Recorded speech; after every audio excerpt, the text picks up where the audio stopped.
Heschel, Here. Szilagyi. Here. We have a quorum.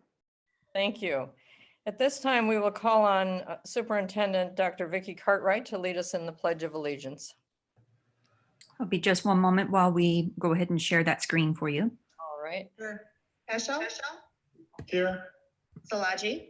Here. We have. One moment.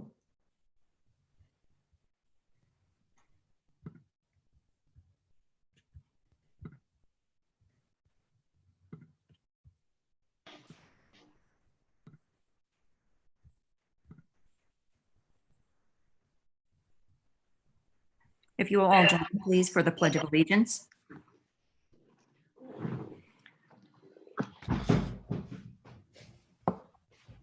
I pledge allegiance to the flag of the United States of America and to the nation, for which it stands, One one nation. nation, under God, indivisible, with liberty and justice for all. justice for all. Thank you, Dr. Cartwright. We'll move on to board and administrative reports. Board president's report comes first. I want to just share with the board a few meetings that I have attended virtually on our behalf, your behalf. First of all, there was a joint review board to take a look at some TIF district issues. Secondly, I attended a policy committee meeting of the Wisconsin Association of School Boards. And I attended a meeting yesterday along with Dr. Cartwright of the Oshkosh Area United Way, which was based on looking at measuring results of program efforts. I would also like to note that even though our schools are not in session, our students continue to excel not only in the classroom, but also in other ways outside of the classroom. I'd like to call particular attention to two students who have received all Fox Valley Association recognition for their participation in athletics for the winter quarter. Oshkosh West High School basketball player Callista Rashawn Baker was named honorable mention to the All Fox Valley team. And Oshkosh West wrestler Alec Hunter received honorable mention also on the All Fox Valley wrestling team. So we want to commend our students for the excellent work they continue to do both in and out of the classroom, and thank them as well as everyone else who puts on a uniform for their respective school, representing our school district so well. So thank you all to those students. With that, we'll move on to the superintendent's report. Thank you very much, Dr. Herzog. Just one moment while we transition over to that.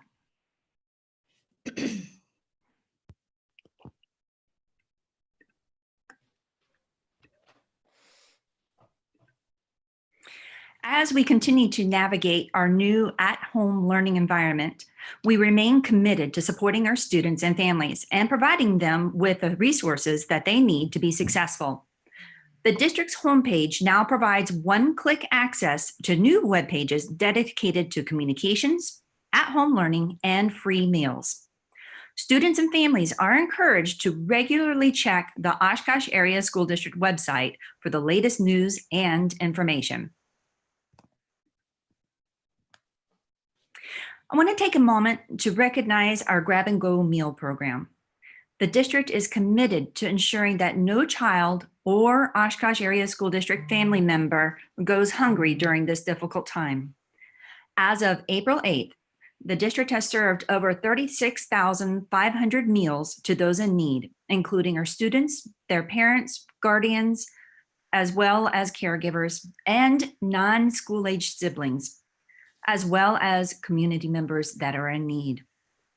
Additionally, we have received an outpouring of support from individuals, businesses, and organizations to support our meal program, specifically allowing us to feed entire families as we are only reimbursed for student meals.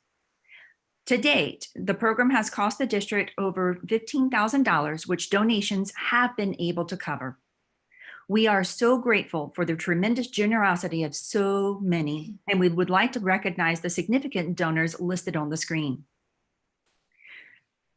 While we do not know how long this public health emergency will last, we want to continue to be good stewards of our community support. At this time, we are no longer seeking donations. However, if our current donated funds become depleted or start to become depleted, we will reach back out to our community. And last, but certainly not least, I want to thank the many Oshkosh Area School District food service, custodians, support staff, and volunteers that are helping to make this program possible. These are truly our frontline heroes, and we are so grateful for their hard work, dedication, and compassion.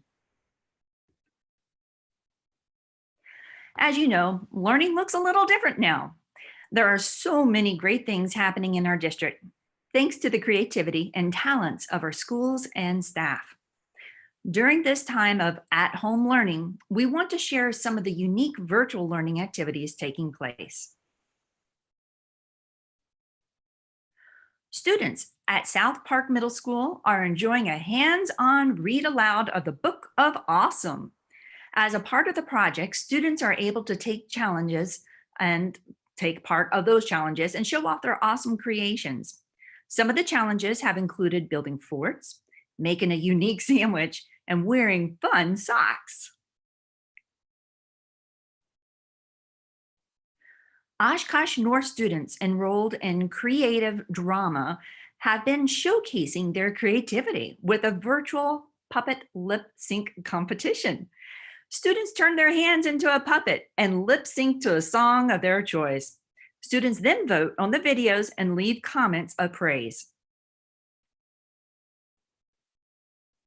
The Oshkosh North High School's Technology Youth Apprentice has been supporting students and staff this year through the school's Innovation Lab. However, now that he and all students and staff are at home, he has started creating how-to documents and tutorials to help teachers and students with using Canvas and other forms of technology for virtual learning. Oshkosh West staff had a great show of support with students with autism and recognizing World Autism Awareness Day by wearing Choose Kind shirts. For our Oshkosh West Director of Choirs and Vocal Activities is leading Friday sing-alongs. The live stream allows her to connect with her students and provides an opportunity for students to express themselves and sing along. Now, I would like to take a moment to share some exciting news. Jefferson Elementary School is once again recognized for its success in educating students.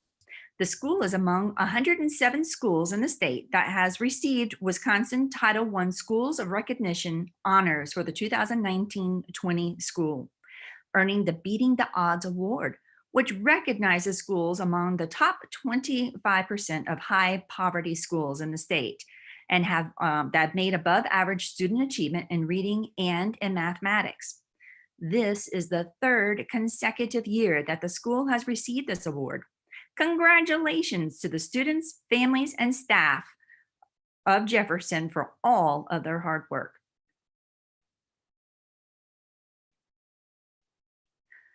And in our schools and in our community, the district is continuing to proactively manage our new at-home learning environment. On the screen, you'll see just a few examples of what has been consuming my time lately. And with that, I do know that we have some additional district administrator supplemental reports. And prior to going to that, I do want to make a public apology very quickly. When we were reading the pledge, I was having some technical difficulties there, which did somewhat distract me as we were saying the pledge. So I do apologize on that on the front end, just so that is clarified and everybody is understanding. Thank you. Our first agenda item for a district administrative supplemental report was related to classroom technology. And it was an RFP that went out. And then the second one is related to a copy machine RFP. Dr. Gunlock, would you please provide some additional information related to these two written reports? Sure, I'd be happy to. We have two different documents that you have in your staff reports. One is the classroom technology RFP. Right now, that's really informational only because we have not finished all the demonstrations yet. If you'll remember, last year at this time, we were doing the classroom technology RFP for the elementary classrooms, which was about 350 or so classrooms. We have another 380 secondary classrooms that we need to equip this summer. We've been accelerating that process a little bit because we want to make sure we get on the front end of getting any product, anticipating some product delays. We have several vendors who are responding, and we've been doing a lot of virtual demos. We were going to do them in person, but we do not do that now. If people want to actually touch the boards on the evaluation team, they're allowed to come in, but they come in one at a time and take a look. Most of it is all done virtually. We are gathering costs right now, and we anticipate having that information ready by the end of next week, and we'll bring a recommendation and a selection to the board at the April 29th board meeting. So I guess from the classroom tech RFP, are there any questions from anyone at this time? I'm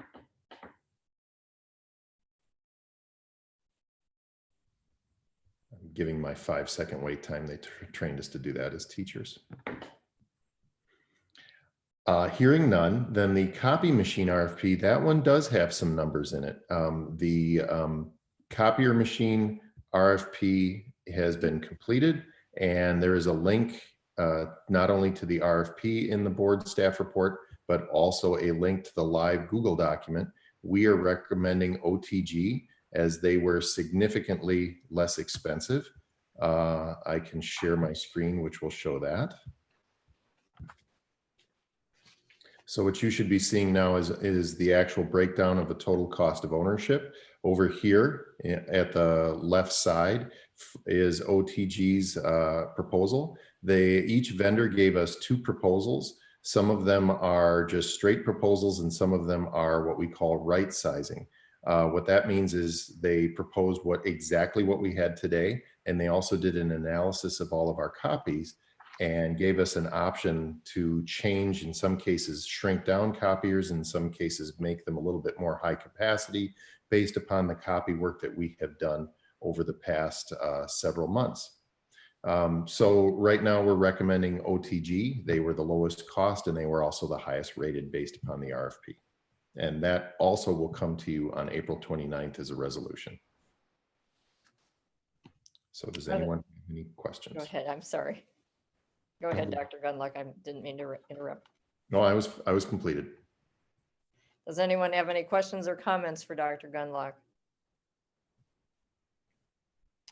All right, then the board, I'm sure will look forward to seeing this come back to us at the end of April. I believe that would be the April 29th meeting. And at that time, we should be able to vote on that, and the district can then proceed with that. Thank you.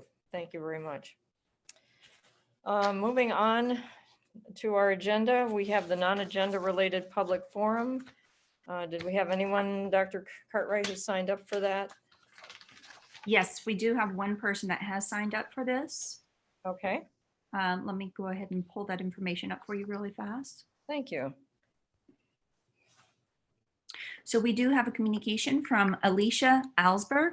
Her address is 1624 Maricopa Drive, Oshkosh, Wisconsin. And Dr. Herzog, I would recommend that, as we typically do, reading what the clause that we typically read prior to me going any further on this. Absolutely. Let me just find that from our earlier meeting. As has been our practice all year long, for guidelines for public comment, we ask that you clearly state your name and address. If you are acting as a spokesperson for a particular group of individuals, please indicate the group that you represent. Please limit your comments to the time allotted, which all year long has been 3 minutes. Please use public comments rather than a question and answer dialogue. State clearly and concisely the matters of concern. Please remember that the use of specific names of district personnel may lead to legal liability. In such cases, please pursue the district's formal complaint process by contacting the superintendent's office at 424-0160 to direct you to the appropriate administrator. All right, Dr. Cartwright, you have 3 minutes then. Thank you very much. And prior to this beginning of those minutes, I am representing Alicia Alsberg, and I am reading to you directly an email that she had sent to me and request for it to be noted. Thank you.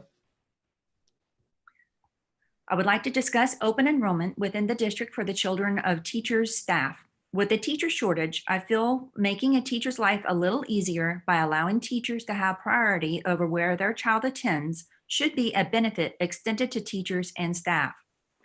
Open enrollment is an option, of course, but a student could be denied the next year, causing the student to potentially be bounced between schools. I don't understand the student's interest being top priority in this scenario. I would like to see a policy written that when a teacher staff submits for open enrollment, it is approved for that family, so it covers incoming siblings. And it is approved for the duration of the grades of that school. For example, if a student is approved at Carl Traeger Elementary, they have a secured spot through 5th grade. With the demand of teachers before after school schedules, having this policy could and would ease unnecessary anxiety for the teacher and student of the teacher. Of course, schools offer aftercare, but the cost and structure of the program may not fit for all families. Not to mention, if there's not before school care and teachers are required to be at school prior to 7:30, there's nowhere for that student to go. I was reading the policy regarding assignment within district.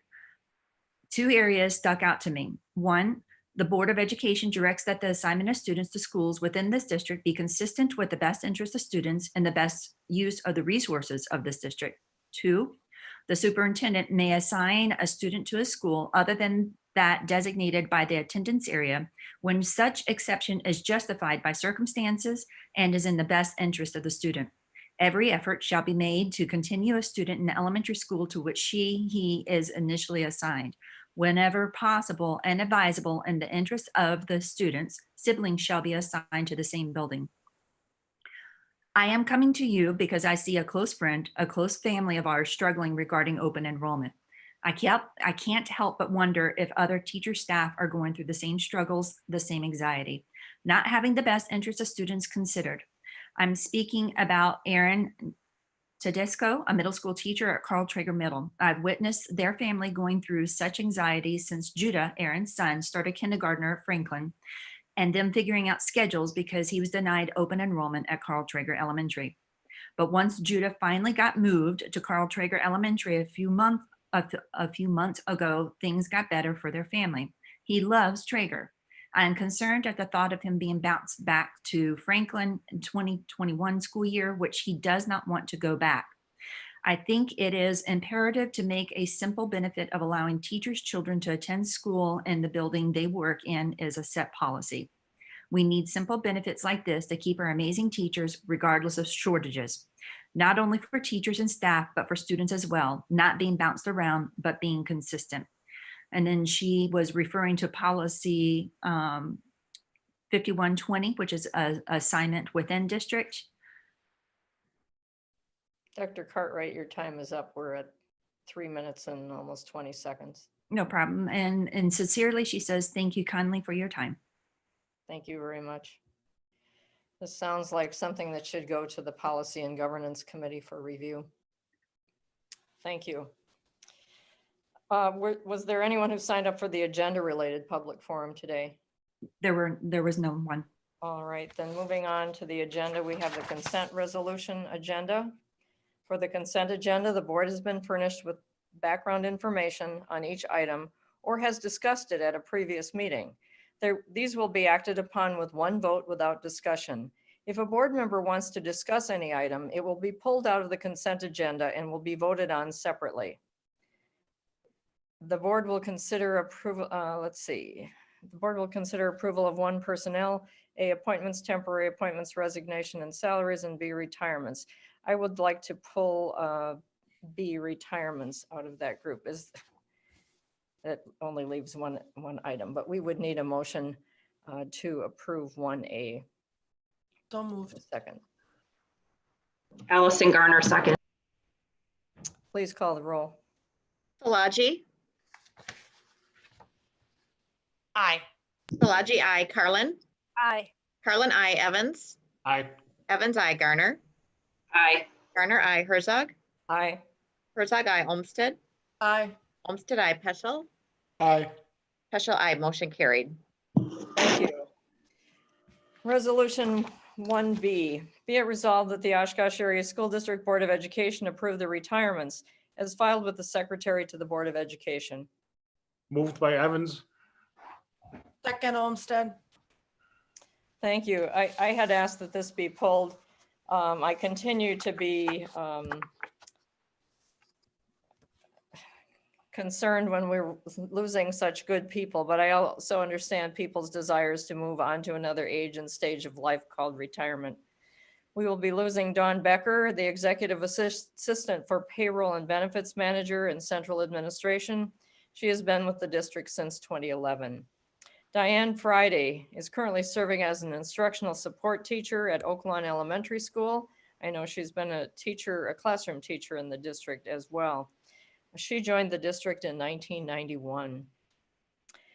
Jennifer Kirkenwitz is retiring as a speech and language teacher, currently serving at Carl Traeger Middle School, 8/10 time, and also in our Ready for Learning program for a .2 position. She's been with the district since 1989. And the fourth retiree for this evening is Lynn Reedinger, an alternative education teacher, serving at North High School half-time and also at the Jackson Street School half-time. She's been with the district since 2001. We'd like to wish all of these people a healthy, happy, and long retirement with good health and many happy memories of our school district. We look forward to seeing all of you at the retirement dinner, whenever that will be scheduled moving forward, but it would be a pleasure to have them join us for that annual event. So we've had a motion and a second. Are there any other comments on these retirees? Please call the roll. Carlin. Aye. Carlin, I. Evans. Aye. Evans, I. Garner. Aye. Garner, I. Herzog. Aye. Herzog, I. Olmsted. Aye. Olmsted, I. Peschel. Aye. Peschel, I. Salaji. Aye. Salaji, I. Motion carried. Thank you very much. We now will move on to individually considered resolutions. We have 3 this evening. First one is labeled Resolution 2. Be it resolved that the Oshkosh Area School District Board of Education approve, whereas in December 2019, a novel strain of the coronavirus was detected, now named COVID-19, and it has spread throughout the world, including every state in the United States. Whereas on January 3rd, 2020, the World Health Organization declared COVID-19 to be a public health emergency of international concern. Whereas on March 12th, 2020, Governor Tony Evers declared a public health emergency to direct all resources needed to respond to and contain COVID-19 in Wisconsin. Whereas on March 13th, 2020, President Donald Trump proclaimed a national emergency concerning COVID-19. Whereas on March 18th, 2020, President Donald Trump signed Families First Coronavirus Response Act, which expands the Family and Medical Leave Act, that's known as Emergency Family and Medical Leave Expansion Act, and creates paid sick leave, known as the Emergency Paid Sick Leave Act. Whereas the provisions of the Family First Coronavirus Response Act allows employees to exempt quote unquote emergency responders and quote unquote healthcare provider from provisions of the act. Whereas on March 24th, 2020, the state of Wisconsin issued a safer at home emergency order in response to the emergency. Whereas the Wisconsin Safer at Home emergency order recognized Wisconsin municipalities as essential operations needed to ensure, provide, and support the health, safety, and welfare of the public in response to this emergency. Now, therefore, the Oshkosh Area School District Board of Education hereby exempts from application of the Families First Coronavirus Response Act all emergency responders and healthcare providers from the application of the act. 1, emergency responders include all employment positions of Oshkosh Area School District associated with or related to food service, public health operations, emergency management personnel, infrastructure work, including building management and maintenance, custodial services, operations, and all support positions associated with such positions and activities. 2, healthcare providers are including all employment positions of nurses and health assistants associated with or related to those within the meaning of Section 101 of the Family and Medical Leave Act of 1993, 29 U.S. Code 2611, and is further clarified by 29 CFR 825.124.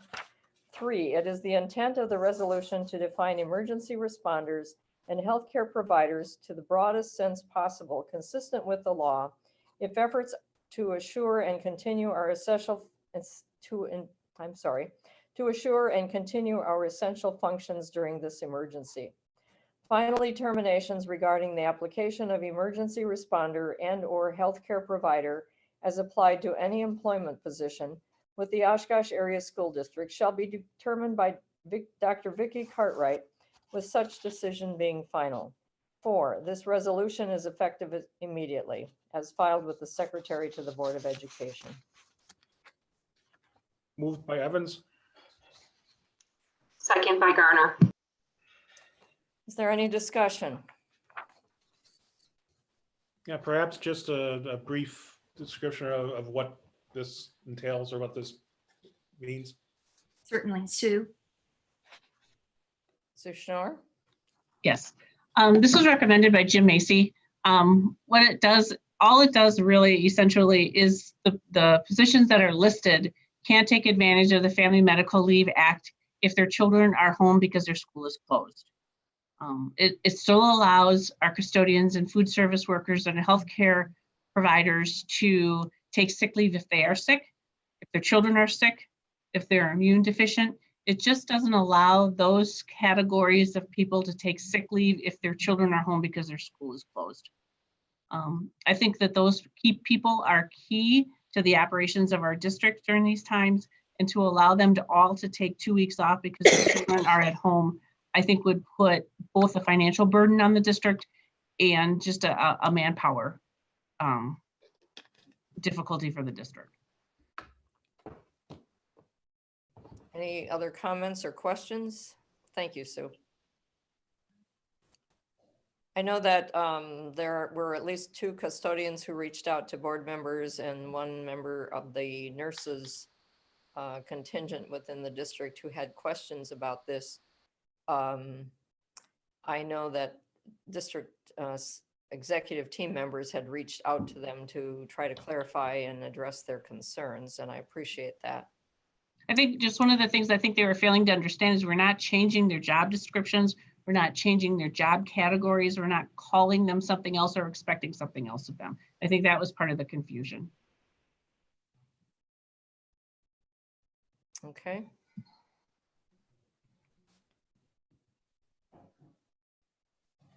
If there are no further questions or comments, then I would entertain a motion and a second for this resolution.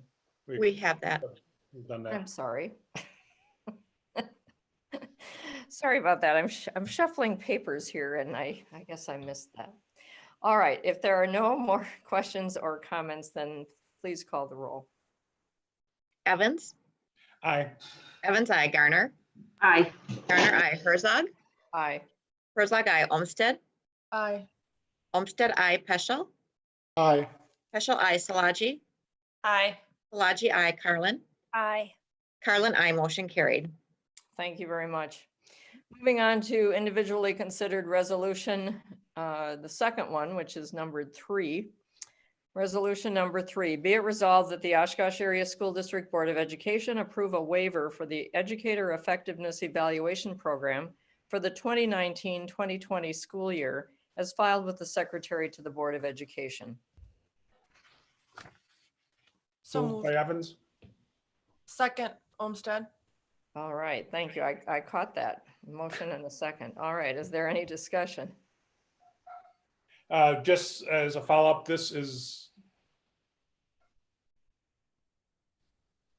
working after the resolution just passed. This is kind of making that more official or what? So this is so basically, in order for us to apply for the waiver on this particular one, we have to have a public hearing or public meeting. That's why we had a separate meeting at 5:45 prior to a regularly scheduled board meeting in order to have that public hearing, as you might say. And you have to read it, and the public has to have an opportunity to talk towards that. So that's one of the requirements from the state that we have to do in order for us to apply for the waiver with DPI. So my understanding is that the teachers who were supposed to be evaluated under this program in the 2019-2020 school year would be evaluated in the 2020-21 school year. So what happens at this point in time basically is all teachers are evaluated on a 3-year cycle. And so at the conclusion of the 3rd year, it typically is what is known as their summative year. And that's when an evaluation is completed, a formal evaluation. This waiver, basically what it does is it says, because of the incident that we're currently under right now and the lack of our ability to go into a classroom and do an observation and complete that, what this will do at this point in time is it will say, okay, then all evaluations that were to be completed this year we're done. We're not going to complete those evaluations. So effective next year, if you were on year 3 this year, next year it would roll back over into year 1.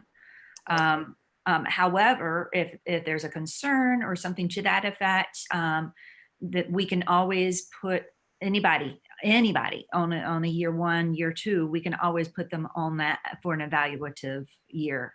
Dr. Jones, did I capture that correctly? Yeah, you did.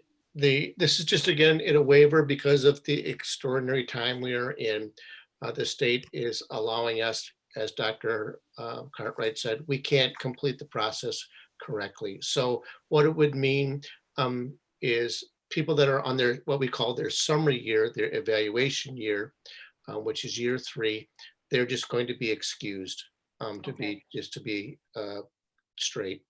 That would mean that what happens is if they had done a normal cycle and been evaluated, they would move on to a 2-year cycle of what we call supporting year 1 and supporting year 2. The next time they would be up for evaluation would be 2022-23. And again, as Dr. Cartwright has already pointed out, if there's any person that we have questions about or their performance or just feel we need that, they'll evaluation again next year, this coming fall, and we can do that at any time. All right, thank you, Dr. Jones, and thank you, Dr. Cartwright. Are there any other questions or comments related to this? Yeah, the explanation was fantastic. I somehow was looking at a board packet that had a different resolution number 2, which is what prompted my question originally. But this one in my packet is resolution number 3. So I'm sorry, I may have read the wrong number. This is resolution number 3 on the educator effectiveness evaluation. okay. It's the second one in this category, but it's numbered 3. Yeah. Sorry for my confusing all of you. Any other comments or questions on resolution number 3? Seeing none, please call the roll. Garner, Aye. Garner, I, Herzog, Aye. Herzog, I, Olmsted, Aye. Olmsted, I, Peschel, Aye. Peschel, I, Salaji, Aye. Salaji, I, Carlin, Aye. Carlin, I, Evans, Aye. Evans, I, motion carried. Thank you. We will move on to individually considered resolution number 4. Be it resolved that the Oshkosh Area School District Board of Education approve updates to policy 0167.1, voting as filed with the Secretary to the Board of Education. So moved. Olmsted. Second, Carlin. Dr. Cartwright, do you want to give us an overview on this, please? Most certainly. So we did vote on this at our last school board meeting, which allowed us to have a virtual meeting just as we are doing right now. Between that time and now, there's been a lot of different interpretations related to the policy. I did reach out to Jim Macy just to find out if we have to add in some additional, the recommended language that's being given to us by Neola. While he advised that our current policy would probably be okay, he said he would recommend going ahead and for the board to consider the revisions that are being recommended by Neola on this. Those revisions, basically what they're doing are there are 4 different things that it's really trying to do. It's giving a notice for the notice itself for the board meeting. It has to be, when we're holding it in a virtual environment, we must include explicit instructions for the public to be able to access the meeting. The other thing that it does is that all votes obtained via a virtual meeting, they're valid regardless if you're attending virtually or in person. The board president will assure that public access to the meeting is provided, which could include multiple different technology methods. And then the board president will facilitate the meeting in a way that assures the public is understanding of the proceedings, which will include board members of the board identifying themselves prior to speaking, and if possible, limiting times when multiple board members would be speaking at the same time. And so again, this was something that's being recommended by Neola. And I did put it in front of Jim Macy again, just to make sure that he concurred with the same interpretation. And he does concur that this is language that he would recommend to the board. Thank you, Dr. Cartwright. Are there any questions or comments regarding this policy revision? But just reminding the board that because this is a policy revision, it requires a 2/3 vote or 5 board members voting affirmatively to support this resolution.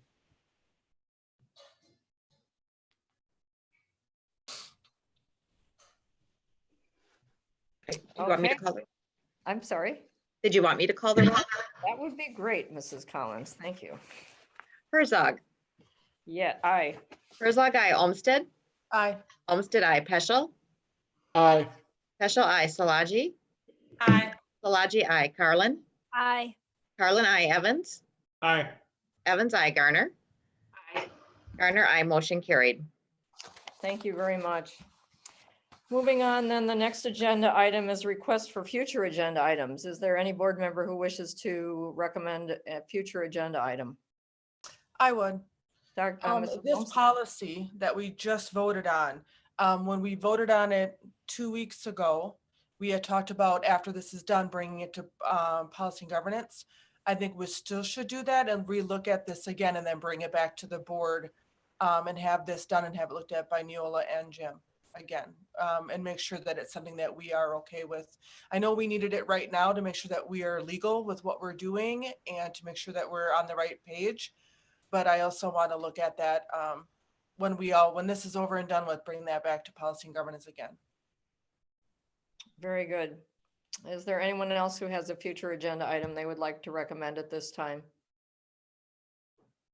I would like to recommend that we take a look at Policy and Governance Committee takes a look at the question that was raised in the letter that was received by Dr. Cartwright and others. I think that would be appropriate, would be an appropriate follow-up to that request. Anyone else? Okay, seeing none, are there any announcements at this time? If I may, Dr. Herzog? Yes, please, Dr. Cartwright. We sent out communication today, and also I know it went into the newspaper as well. But just a reminder for anybody listening to the video that for our Grab and Go program, Friday is a holiday. And as a result of that, we will be dispersing all meals. So we'll be dispersing on Thursday, tomorrow, for tomorrow, Friday, Saturday, Sunday as well. And we are making a recommendation to individuals to also, from going forward, we have been asking, but we definitely are asking if you are coming to participate in the Grab and Go program, that you wear some type of cloth mask in order to protect yourself as well as others. And our workers are wearing them. And again, it's a respectful request, just to keep everybody as safe as possible. The other thing also to let you be aware of is, please, right now there are some conversations that are happening related to the state budget. This is not, I don't want to go into details on that. I'm just requesting that board members, you may want to tune into those conversations that are happening because it may have an impact on our budget. And that on our futures, originally right now it shows us coming back on the 29th to talk about contracts and for pay. I am going to make the recommendation that we delay that conversation until we have a larger understanding of what potential budget impacts we are going to be experiencing. Thank you, Dr. Cartwright. Is there anyone else who has an announcement? I would like to make two quick announcements here. Hank, my dog, and I make frequent walks every day. And our nearest neighborhood school happens to be Emmeline Cook. So we see comings and goings there. We have seen custodial maintenance active inside the building as well as outside the building. We've seen people sweeping the front entryway to keep things neat and clean. We know that our food service has provided over 30,000 meals to students and families since March 17th. And we know that our nurses have been actively involved in taking temperatures of people before they're allowed to participate in preparing that food. We know that the IT department is supporting and troubleshooting IT issues. There's a picnic bench set outside the front door of Emmeline Cook so that if you have trouble with your computer, you call a certain number and someone will come out and assist you with that. We know that teachers are planning and delivering instruction, supporting teachers in students in various ways. And we know that our central office and administrative staff are maintaining daily operations, providing support for student learning, and doing a myriad of things behind the scenes. We know that people are being paid. We know that everyone is focused on at-home learning for our students and providing meals. And I just want to announce our support for all of these personnel for putting in the time to make sure that every child is being reached in a positive way. So that's one announcement. My other announcement is to invite all of you to thank a teacher this week for something you have learned. Someone asked me if I could put my sewing machine to use and perhaps make a cloth face mask. And I was reflecting on that, and I got to thinking about my 8th grade home economics teacher, now known as Family and Consumer Ed. And for a long time, I couldn't think of her name. And then it popped on one of my dog walks. It was Miss Cooper. Miss Cooper taught me how to use the sewing machine and how to sew in a straight line. Miss Cooper had no idea those many years ago that one of her students, maybe more of her students, would be designing face masks for a pandemic these many years later. My point in all this is teachers influence students for a lifetime. Miss Cooper had an impact on me that I never knew she would have, and she never knew she would have. So my announcement is, please, each of us, board members, people in the community, thank a teacher. That teacher might have been your parent, your first teacher, but thank a teacher for the positive impact that they've had on your life. We never know how that impact is going to be felt, but it will be felt, and it has been felt. So please, each of you, take time to thank a teacher this week. Any other announcements? All right, I'd entertain a motion to adjourn then. Moved by Evans. Second, Carlin. Please call the roll. Olmsted, Aye. Olmsted, I, Peschel, Aye. Peschel, I, Salaji, Aye. Salaji, I, Carlin, Aye. Carlin, I, Evans, Aye. Evans, I, Garner, Aye. Garner, I. Herzog. Aye. Herzog, I. This meeting is adjourned. Have a good week.